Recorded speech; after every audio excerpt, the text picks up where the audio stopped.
Welcome friends. The other reduction methods. First one is reduction by metals. In generally, high electropositive metals are used to reduce the less electropositive metal related ores. Metal oxides are the metal related compounds. The reduction by aluminium is known as a special alumino process, and this process is also known as aluminothermite process also, because in this process lot of amount of heat energy is liberated, whereas the heat energy whichever is liberated as being it is very high. Under these conditions the obtained metal can also be present in the fused state or the liquid state. Suppose chromium oxides on reaction with aluminium, that is converted to chromium. Similarly, manganese oxide can be converted to manganese, whereas aluminium in both these process is converted to aluminum oxide. Aluminium, as being relatively more electropositive, converts towards the oxide form, whereas remaining relatively less electropositive metal oxides are converted to metals. And the thermite process, in thermite welding process, what we will take is at least 1 ratio of iron oxide followed by aluminium powder is taken as the thermite, because here the in this process what happens is the liberated heat energy makes the iron to exist in the liquid state, which is used for the welding of the broken railway tracks, whereas a mixture of barium oxide and the magnesium powder to be taken to initiate the reaction, hence this particular mixture is said to be the ignition powder.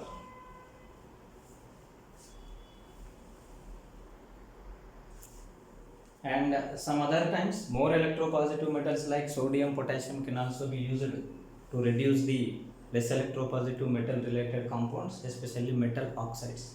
See, titanium oxide can be reduced by sodium to titanium. Similarly, barium oxide,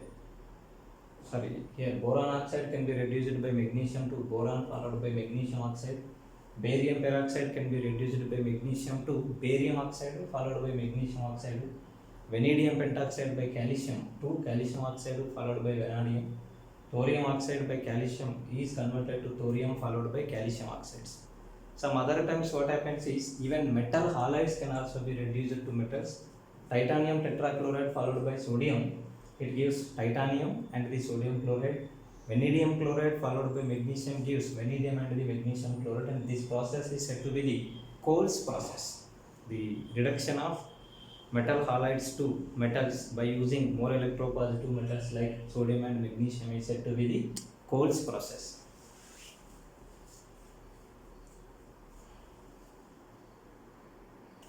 Yes, reduction by hydrogen, otherwise the water gas. Yes, the hydrogen is acting as good reducing agent. Certain metal oxides are converted to metals by using hydrogen, and in some cases by using water gas, that is 1:1 ratio of carbon monoxide and the hydrogen, the metal oxides are converted to the metals.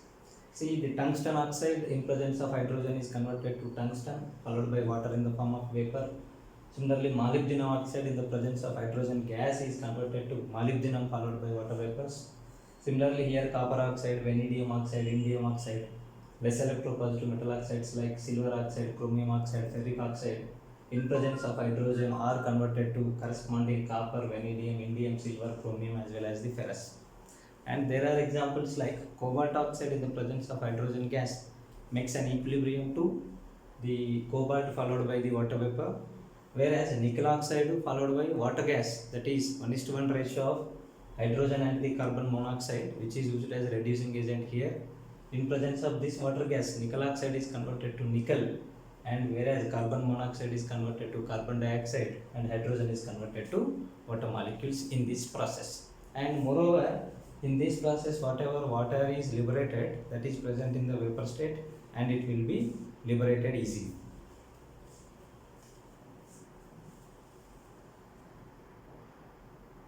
Next is self reduction. It is also known as auto reduction.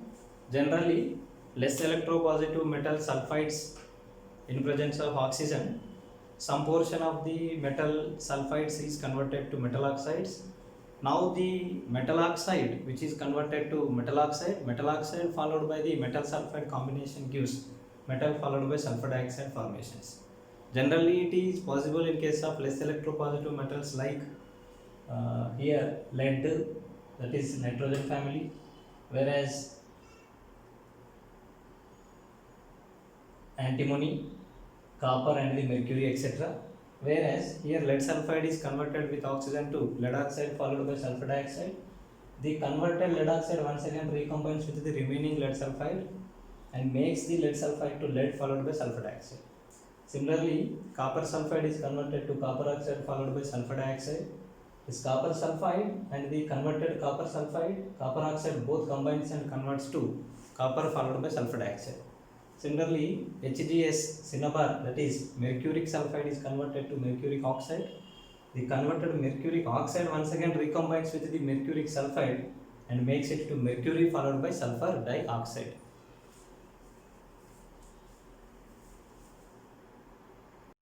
Hydrometallurgy.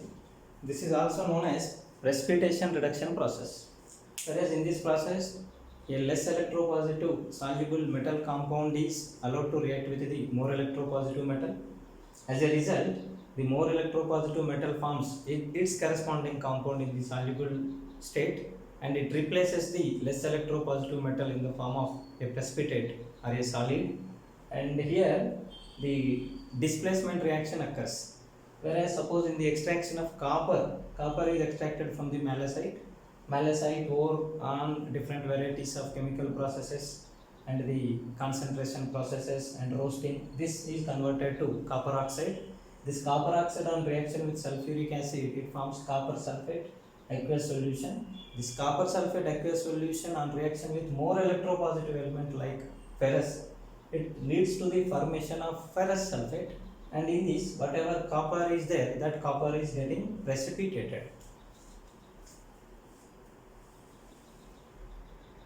Similar to copper extraction, in the extraction of silver as well as the arum, the cyanide complexes of the silver and the arum which are soluble, these are allowed to react with the scrap zinc, and zinc is more electropositive than silver as well as the arum. It replaces the cyanide complexes of silver and cyanide complexes is arum, then it is converted to zinc cyanide complexes, and in this zinc and the arum are going to be, silver and the arum are going to be deposited. See here, silver cyanide AgCN2 2 minus, AgCN2 minus 1,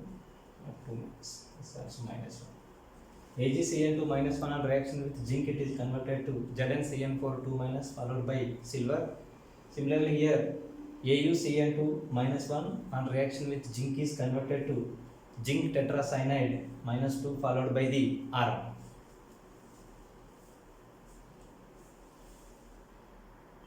Yes, the next technique is amalgamation technique, and it is applicable for the noble metals like platinum, arum as well as the silver.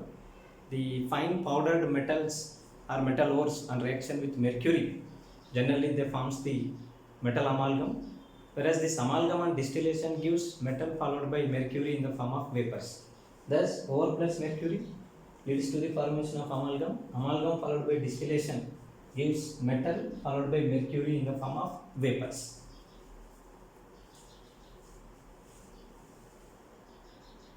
The last reduction process is electrolytic reduction process. It is the most common reduction process, whereas it is applicable for the more electropositive metal related compounds, because these more electropositive metal related compounds never involves in chemical combination with the others. That is, in chemical combination they never produces the more electropositive metal as it is, because as being these are more electropositive, they readily involves in chemical combination with the others and forms the compound situation, but not the pure elemental situation. That's what no chemical method is suitable. Even it is not reduced by the hydrogen. Suppose if you use carbon for the reduction purpose, we have to apply very highest temperature, where at this temperature carbide formation takes place. So therefore, for the more electropositive metal ores like alkali metals, alkaline earth metals as well as the aluminium like sodium, potassium, magnesium, calcium and the aluminium, reduction purpose we will take the help of the electrolytic reduction. Whereas in the electrolytic reduction, the ore is taken in the molten state. If it is having high temperature of melting, the fusion mixture, that is flux materials are added from externally. As a result, they will reduces the melting point of the mixture, and they also increases the conduction ability of the materials. As a result, they reaches to the melting point at very low temperature. So therefore, that fused material is subjected to electrolysis. It undergoes oxidation and undergoes reduction at the corresponding electrodes. As a result of reduction, the metal cations are getting reduced to the metallic situation. Suppose the electrolytes may be oxides or hydroxides or halides are taken in the fused state, and the flux material is added externally to reduce its melting point temperature. Suppose in the extraction of the sodium in the Downs process, we will take the help of the fused sodium chloride, whereas that is to get the lower melting point, it is mixed with calcium chloride, whereas that sodium chloride undergoes redox process, that is oxidation at anode, reduction at the cathode. At anode, chlorine gas liberation takes place. At cathode, sodium metal is deposited. And whereas in the extraction of aluminium from the alumina in Hall-Héroult process, we will take the fused alumina. To get the lower melting point of alumina, it is combined with the cryolite, whereas oxidation takes place at anode and it is converted from O- to oxygen gas.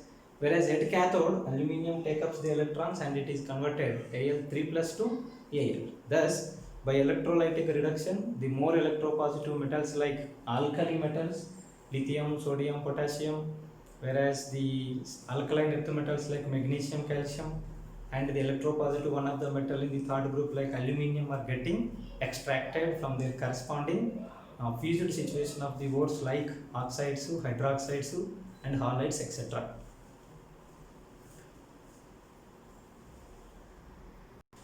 The part 3, refining of the metals. Though the metal is obtained in the various varieties of the reduction processes, is having some of the impurities in it.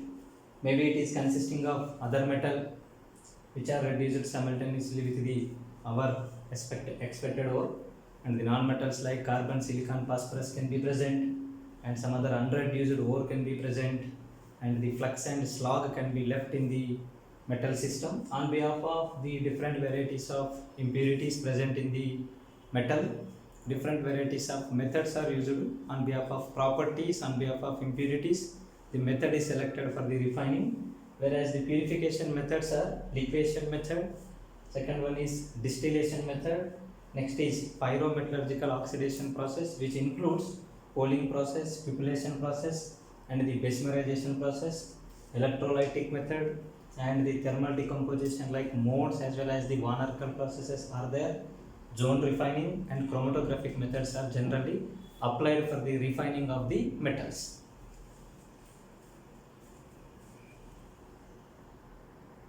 Liquefaction method is used for the tin, lead as well as the bismuth, and the distillation method is used for the volatile components like zinc, cadmium, mercury, and these are having lower melting point and impurities are of higher temperature. Metal is of lower melting point. And pyrometallurgical, nothing but what heat related things are applied. Pohling process is applied for the tin and the copper. Cupellation process is applied for the silver as well as the iron. Bessemerization is applied for the nickel. Electrolytic method, purification method is applied for the aluminium, lead, copper, silver as well as the iron. Thermal decomposition modes process is for nickel, and Van Arkel process is for zirconium. And zone refining is used for gallium, tin, gallium, silicon, germanium. Chromatographic method is used for the purification of lanthanides.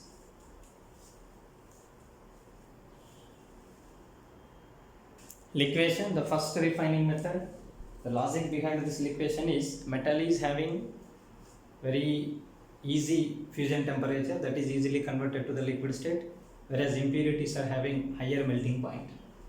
Whereas it is applicable for the carbon family related tin as well as lead, and the nitrogen family related bismuth are generally purified by this method. Suppose if you look at the tin is consisting of ferrous, copper as well as tungsten, which are of higher melting point containing impurities. Whereas that particular impurities containing metal is kept at the furnace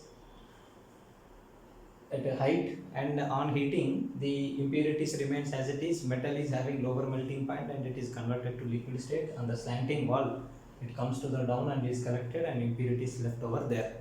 Thus, in this way, by taking the difference in the melting points of impurities as well as the metal, purification is occurs, and it is said to be the liquefaction process, because here metal is converted to liquid state. Hence, this process is said to be the liquefaction process.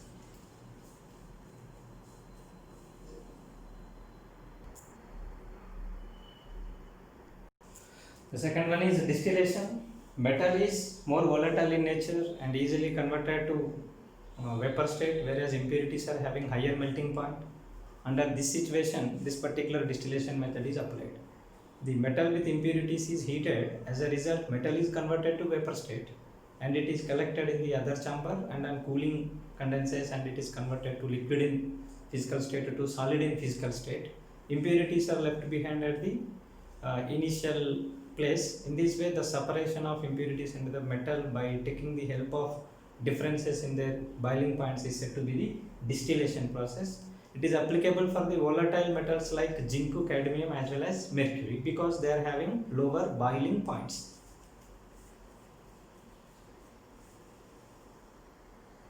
Next is pyrometallurgical oxidation process.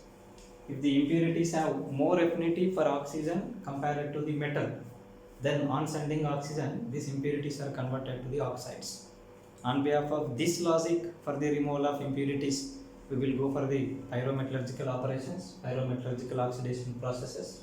Whereas further, if this impurity metal oxide is volatile, it can be removed in the process easily. Whereas if it forms a scum over the metal surface, it can be skimmed up easily.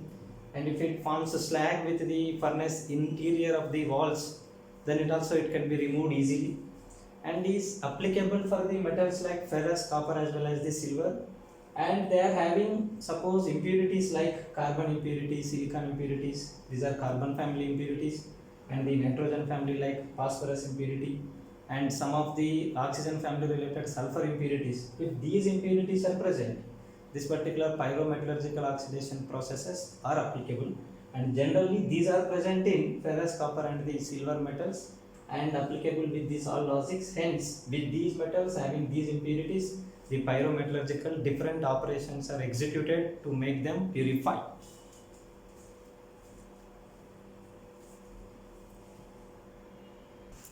Pooling, this is used for the purification of metals if they are having the own metal oxide as impurity, whereas the impure metal is melted and covered with the carbon powder and stirred with the green wood poles. The hydrocarbons produced from the green wood poles as well as the carbon reduces the metal oxide to metal, and this is generally used for the purification of copper followed by the tin. Suppose a vessel consisting of molten metal and it is covered with the carbon and it is stirred with the freshly cut green woods, which produces the hydrocarbons and reduces the metal oxide impurity of the same metal.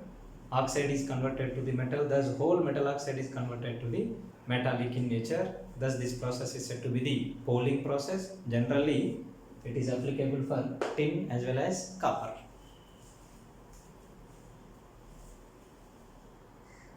Cupellation, when the metal possesses easily oxidizable impurities and are volatile on oxidation, that is, the impurity on oxidation, oxide of impurity is very volatile in nature. Under these conditions, they can be purified by this cupellation method. Generally, silver is purified if it is having impurity of lead. Cupel is a vessel which is just like shape of boat, and it can sustain at high temperature. Generally, it can be made by bone ash, otherwise the cement also. Whereas this cupel is having inlet for the oxygen, and the metal is present at high temperature in the molten state. As being it is present in the molten state, the impurity is also present at high temperature. On passing oxygen, the impurity is very effective towards the oxygen and it is converted to oxide, but after converting to oxide state, it is volatile in nature and it can be easily evaporated and can be separated. Thus you will be getting the pure metal, and this process in this cupel, that is a special vessel which can sustain at high temperature, is used. Generally it is made up of bone ash or the cement is said to be the cupel. Hence, on behalf of the landmark of this process is known as cupellation process.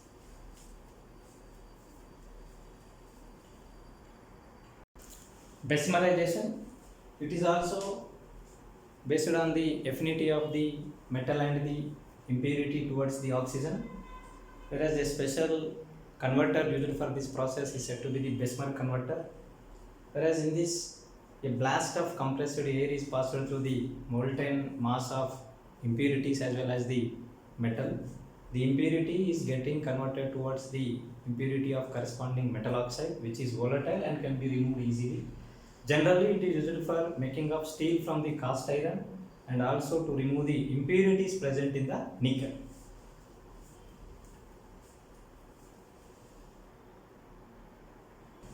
Next method is electrolytic refining. This is the most usual technique for the refining of the metals, whereas impure material is taken as anode and pure material is taken as cathode. Both are connected to the battery and dipped in the aqueous solution of the metal salt solution, that is acting as electrolyte.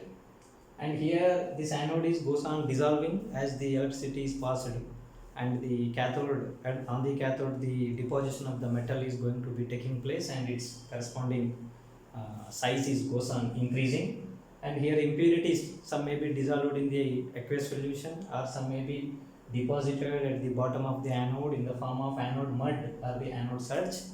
Whereas in the, it is applicable for aluminum, copper, silver and the zinc.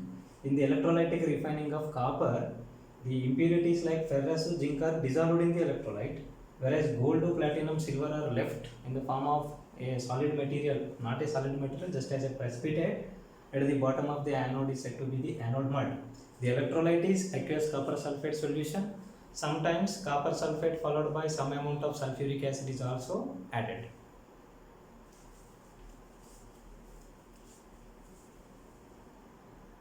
Next method is thermal decomposition method, and it is also known as vapor phase refining. In this method, metal associated with little amounts of impurities is allowed to react with a reagent. As a result, metal combines with that reagent and forms a new volatile metallic compound. This volatile metallic compound is left free of impurities, whereas this on heating decomposes to metal followed by reagent is regenerated. Thus, in that way, impurities and the metal are converted to pure metallic volatile compound by leaving impurities, whereas that pure metallic volatile compound and decomposition gives the pure metal. And in this process, vapor phase gaseous state is present, hence it is also said to be the vapor phase refining. In this method, generally we will purify nickel, and that process is said to be the Modes process. And another one process is Van Arkel process, in that zirconium is generally purified. Whereas the reagent used for the Modes process in the purification of nickel is carbon monoxide, and in the purification of zirconium the reagent used is iodine. Let us go for the Modes process followed by the Van Arkel process, purification of nickel as well as zirconium respectively. Yes, Modes process. In this Modes process, nickel is purified. The impure nickel which are having some impurities is allowed to react with the steam, a current of carbon monoxide gas. Under low temperature conditions below 80 degrees centigrade, it forms nickel tetracarbonyl, a volatile compound. And this volatile compound nickel tetracarbonyl is free of all impurities. Impurities are present in the solid state itself. Whereas now this nickel tetracarbonyl on heating, once again it produces nickel followed by carbon monoxide gas, which is a gas and can be liberated easily. Thus we will be purifying nickel from the impurities. Similarly, another process, this is Modes process, and another process is Van Arkel process used for the purification of zirconium. Zirconium on reaction with iodine, it forms zirconium tetraiodide almost around 600 degrees centigrade, whereas it is free from all varieties of impurities. Whereas this on heating, it forms at 1800 degrees centigrade zirconium and the iodine. Similar to that of zirconium process, that is Van Arkel process of purification of zirconium, other metals like titanium, hafnium, even silicon can also be purified by this particular vapor phase refining technique.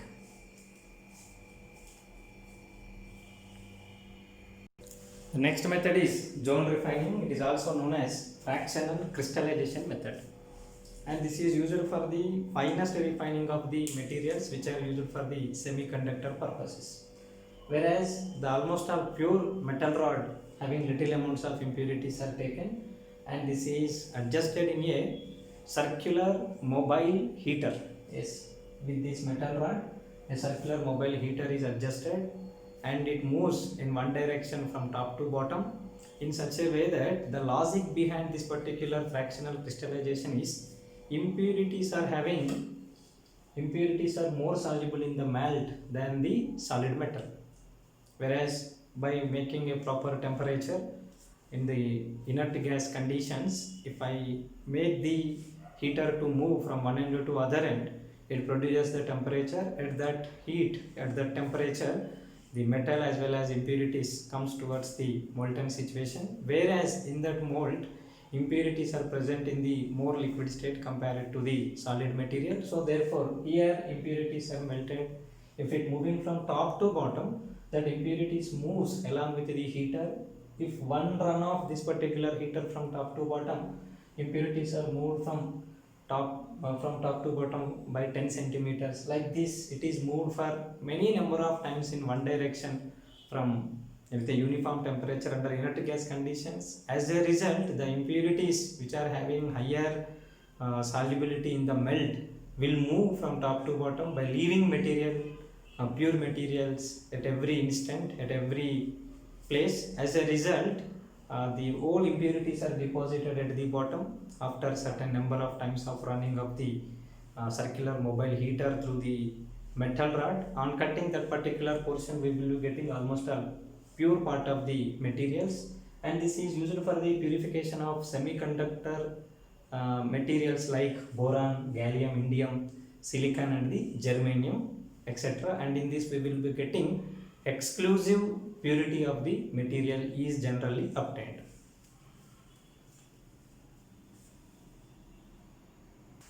The last method of purification is chromatographic method. It depends on the difference in absorption abilities of the metal as well as the impurities along with an adsorbent. This is the best method. The best method for the chromatographic based separation is column chromatography, and it is useful for the purification of elements of available minimum quantities, whereas impurities are not different very much in chemical properties from the element to be purified, whereas element, the metal and the metal impurities not having much chemical differences and sustains just along with the metal to many of the chemical reactions. In that case, it is not possible to separate by available all methods. Then the chromatographic method becomes helpful method. The quantity should be very little, whereas the impurities of similar properties can also be separated by this particular method. The basic logic is the main metal that is going to be separated and the impurity where we want to separate the metal and impurities, those should have difference in their properties, difference in their property of adsorption along with the adsorbent. Whereas here what we will be doing is either the mixture in the form of liquid or mixture in the form of solid in state of column chromatography, in industrial process in the form of gases also. It is moved through the adsorbent, that is generally silica gel, and industrially different varieties of columns are there, and is further eluted with a suitable solvent. Generally under laboratory conditions this is silica gel column, whereas the material that we are going to separate from the impurities that is pure as well as the impurities is adsorbed over the silica gel and kept over the top, and it is eluted with a solvent of the proper polarity. Thus material is coming down on behalf of ability of their adsorption. The more adsorbed will come slow, and the less adsorbed to the silica gel on the surface will come fast, and they are having different colors. They may appear in different colors. Suppose if they possess different colors in nature in the form of different bands, suppose here from here it is having some color and here it is having some color, like bands are appear on the column, that is color is appearing, hence it is said to be the column chromatography. On column different colors are appearing for the different materials, on behalf of that separation becomes easy, hence it is said to be the column chromatographic technique. Thus each particular one is collected in the separate vessels and tested whether it is pure or impure, thus separation becomes easy, and this technique is known as column chromatographic technique. Industrially also it is useful all R&D related and the process R&D related, all things will be happening over this particular column chromatography. And chiral columns are also there to isolate and to separate the isomers, like enantiomers can also be separated from one another.